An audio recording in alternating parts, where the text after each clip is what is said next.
We had forecast in our Trends Journal in 1999 that there would be the dot-com bust by the second quarter of 2000, and it did. It busted in March. The whole NASDAQ is so overblown. It's way overvalued. Yes, AI is the future. There's no question about it. But these companies are way overinvested, probably trillions of dollars into the whole market. And then you have to look at the numbers. You take a look at the S&P 500. 3 companies own it, 88% of it. Vanguard, BlackRock, and State Street. The thing is, the 1% control 54% of the markets. When you put in 10%, it's over 90%. So the markets are totally rigged, and they're totally overvalued. And now the big fear is that the Fed's not going to lower interest rates. You're only going to lower them twice. And then you're looking at the housing. You're looking at the mortgage rates going way up. Looking at the treasury yields going way up. This is all negative for the markets.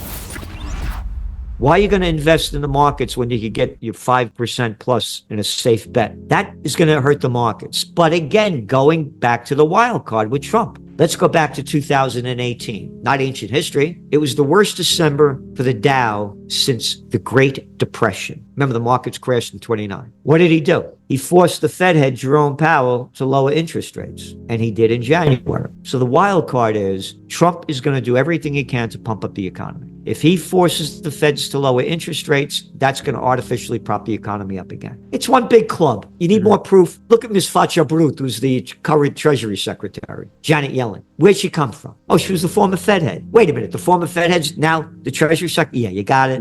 It's one big club. It's all a front. Again, Powell bent over. Look at Powell. Look at the little nothing of a boy he is. Look at all of them. And Trump is a tough guy. He'll tell him what to do. And again, look at the billionaires behind Trump. Look who's running the show. They're going to do everything they can to pump up the economy. All I call us are plantation workers of Slavelandia. I mean, that's all we are. The bigs own everything. I got to hear the crap spewing out of Musk's mouth every damn day. Who the hell do you think you are to speak up? You have no right. If you're not a billionaire, shut your damn mouth. That's the attitude. And again, the little slimeball presidents of the United States destroyed this country when it was a land of opportunity. When I was a young man, there was a thing called grocery stores, hardware stores, stationery stores, shoe stores, drug stores. Now they're all chains. Look at all these venture capitalists, private equity groups. None of this crap existed before. They own everything. That's why you're seeing these populist parties, by the way, which is another trend, growing all around the world. Because the people have had enough of the two-party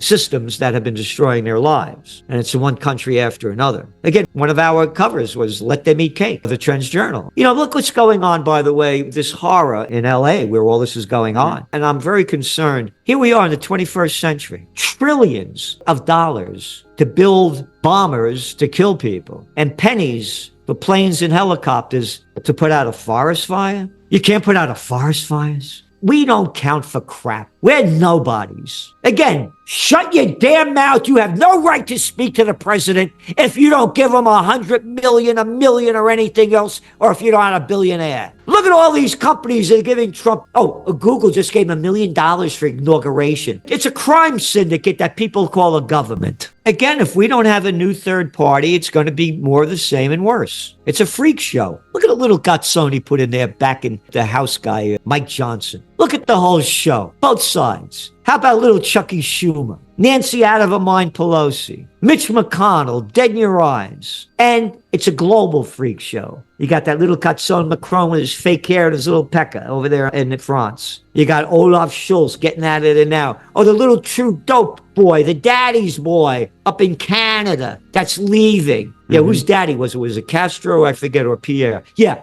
a nothing of an arrogant little boy. That's who's running the world. When the hell are people going to grow up? That's not the news. Did Taylor Swift get laid last night? That's the big news. I forgot. I was very involved up there when they had the truckers strike. They used to have rallies, and I used to zoom me in from here. Look what they did to the truckers. Look how they punished these people. Look how many of them went to jail. That little dope. True dope, an emergency act, because they were protesting. They didn't want to get the... How dare you not want to get the... When the drug dealers are telling you to get it. Oh, no, they're big pharma. I forgot. Talking about slime balls? Again, Little Willie Clinton, he was the guy, by the way, that allowed drug ads on TV. They didn't allow them before then, 1997. He deregulated the Federal Communications Act. There were thousands of independent radio stations, newspapers, TV stations. Now 6 own the entire media.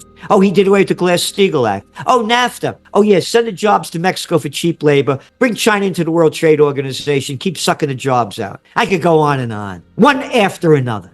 Let's go back to the Renaissance, which I believe that's what we need again. 60% of Europe was wiped out because of the filthy sanitation. They're killing themselves. They said in Italy, at the beginning of the Renaissance, alla Romana et all'antica, in the manner of the Romans and the ancients to describe the quality of their work. Who made it happen? Oh, the Medicis. You want to run for president? What did Trump get? 1.2 billion? Harris, over 2 billion? You can't do without money. I launched a movement called Occupy Peace over a decade ago. I had peace rallies up here in Kingston. Judge Napolitano, Scott Ritter, Ralph Nader, loads of people. Not a penny for peace from the billionaires. Could you imagine if the billionaires gave $1 billion for peace? We'd have it tomorrow. So going back, new third party, without the money, ain't gonna happen. As we used to say in the Bronx, money talks, walks. End of story. Gold is the number one, to us, safe haven asset. And we're also bullish on Bitcoin, particularly since what Trump's done and the crypto people he's brought in. But gold is a whole different story. And one of our top trends for 2024 was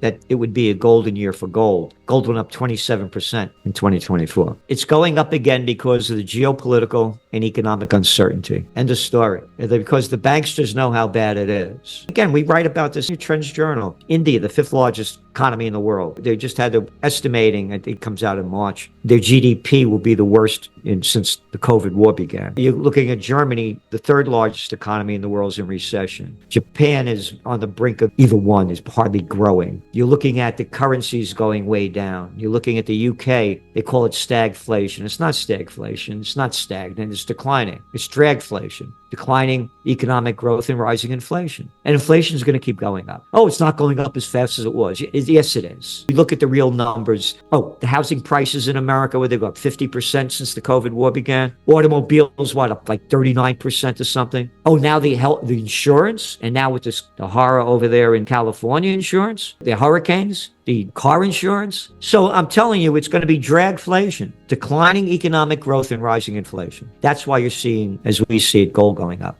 You know, they just came out with the jobs report, and that brought the markets down. Look at the jobs that are being created. Healthcare services, pay nothing. Retail, pay nothing. Government, oh yeah, great. Creating jobs that only take out of the economy and bring nothing back in. You look at the numbers, they're right there. The jobs being created are low-pay wage jobs. So no, it's going to be very difficult for the people, and we see it's a very cautious time. Again, inflation's not going away. And now they're blaming the cold weather by the way beef prices going back up. And again, if the war breaks out with Iran, story's over.